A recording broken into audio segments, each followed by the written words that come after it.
3 taon ang binipisyaryo ng libreng school supplies ng Naga City Police Office ang apo ni Lola Heidi. Kaya naman ngayong magpapasukan, laking tulong sa kanilang gastusin ang natanggap nilang gamit pang-eskwela. Salamat po ako sa mga pulis po na ano po kami, yung natabangan po kami.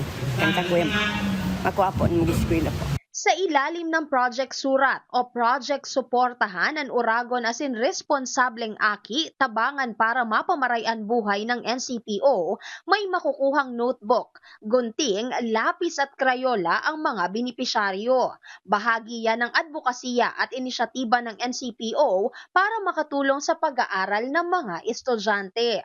Meron din po kaming ginagawa na monitoring sa bawat estudyante.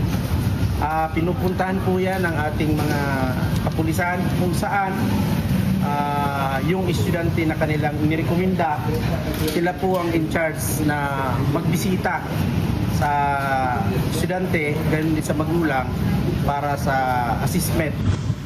Samantala, kahit umuulan, tuloy ang pakikiisa ng mga magulang at mga estudyante sa Brigada Eskwela dito sa Camarines Sur National High School.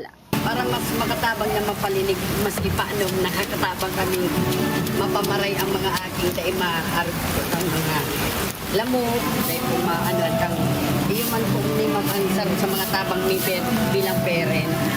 Para po din na po masagitan ng mga students po mag-clinic po sa classroom nila sa campus. Pagtitiyak naman ng NCPO, mahigpit silang magbabantay para sa kaligtasan ng mga estudyante sa darating na Lunes. Mula rito sa Naga City, para sa Integrated State Media, Vanessa Nieva Paz ng Radyo Pilipinas, Radyo Publiko.